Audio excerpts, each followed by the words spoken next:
Today's story is of a survivor, an activist from the Columbus, Ohio area. Her name was Judy Malinowski, and she endured so much through her short life. And in August of 2015, at the age of 31, she was reportedly doused with gasoline, set on fire by her on and off boyfriend, Michael Slager, outside a gas station. She suffered extremely severe burns over her whole body that was approximately 70% of her body to 90% of her body. She had multiple surgeries. She was in a coma for months. She lost fingers and other body parts due to the severity of her injuries. I'm Nicole Grigg, and thank you for joining Crime and Chaos Diaries. Today, the information I am reporting today is for educational purposes only, so we'll get started today. Before her attack, Judy had beat ovarian cancer.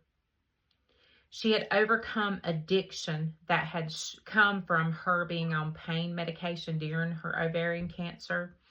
And she was described as resilient and outgoing with her personality. In her final days, she did express her love for her two daughters that she had. Their names were Kaylin and Madison. So we go back to the ordeal that brought us to her death. On August the 2nd, 2015, evidently Judy had just got out of rehab, and there was some type of altercation, some kind of fighting with her ex at the time, Michael. And he followed her to the gas station. And while they were fussing, he then doused her with kerosene and lit a match. He took a lighter out and set her on fire. And during that, she later explained how she felt like so much pain. She remembers looking up at him and him just standing over her while she was on fire. And she remembered trying to cover her face from the burning. He did finally, Michael did finally put the fire out with a fire extinguisher. Michael was initially charged with aggravated arson and felonious assault. Judy survived for 2 years after the attack. The crime involved became a homicide case once she died. Prosecutors basically waited for her death in order to elevate the charges. One of the things that Judy wanted to do is she wanted to give a sworn deposition of the events that occurred. Now, to be able to do that, Judy was taking a lot of pain medicines, of course, with all the extreme pain that she was going through with all these burns, surgeries, losing limbs. In order to do that, she was told she would need to come off all the pain meds because that could be used against her. Judy was able to come off all of her pain medicines and then recorded her deposition so that it could be played in court to convict Michael. During her deposition, she described the moment the flames hit her, it felt like 1,000 hot needles. She did confirm that Michael had doused her and lit her during the argument. A lot of people say that whether the gas came directly from a pump versus a container,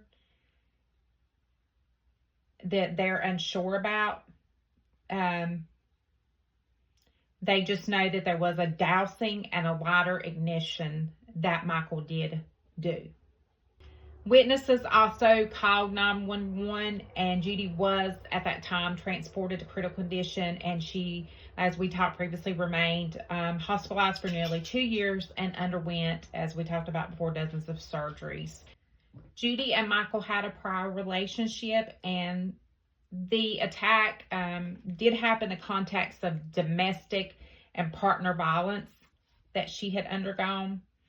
All the details that triggered the event were less public, so we don't know what led up to that. But we do know that that she was in abusive relation with him on and off. On June 27th, 2017, Judy did pass away at the age of 33, almost 2 years after the gas station incident. Her death has changed legally the cases that come from aggravated assault and arson and murder. The court did allow her deposition after she had died in court, which did help to put Michael away for life in prison. Michael Slager pled guilty to aggravated murder and was sentenced to, like I said, life in prison without the possibility of parole. So legally, thank goodness, he will never walk free. No parole, no eligibility, no future release date. So that is the maximum punishment that is allowed in Ohio outside of the death penalty. The only reason the prosecutors didn't take it to execution style is because of the plea deal, which spared Judy's family a lengthier trial. Her mother did support the outcome because it made sure that Judy's testimony was counted and avoided reliving the trauma over and over in court. There has been now a Judy's Law, which adds up to 8 extra years to sentences, for violent attacks involving accelerants and permanent disfigurement. So the good thing is her pain did not end in silence. She fought to the end and got her deposition in that ultimately put Michael behind bars.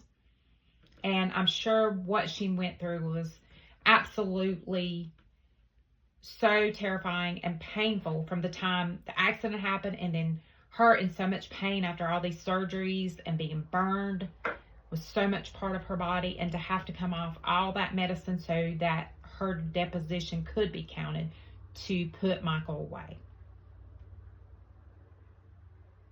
Judy's final mission was to help other women escape before they reached her fate. Judy told her mom this, and it matters. She didn't want her story to be a tragedy. She wanted it to be a warning to other women. She wanted women to leave abusive relationships sooner before they got isolated, cornered, and controlled.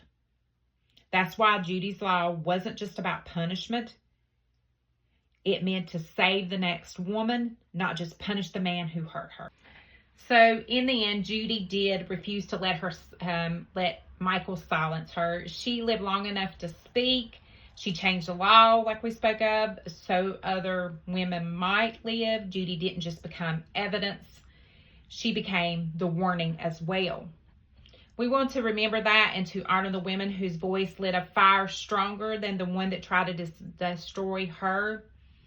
She was such a fighter, and she wanted to make sure that her voice was heard. It is a tragic end to this story, but at the same time, Judy was a fighter, and she did make some changes due to her tragedy.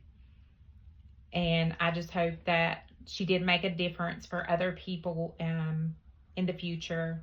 And although she never got to walk out of the hospital, she never got back to her life, she made sure that the courtroom did hear her, that her voice walked into that courtroom, a voice that refused to die again, and a voice that forced the law to hear her. Her story is not just about the monster who set her on fire. It's about the woman who took the last of her strength to protect women in the future that she would never even meet. Judy proved that justice doesn't always come while we're still alive. Sometimes it comes because we refuse to leave this world quietly.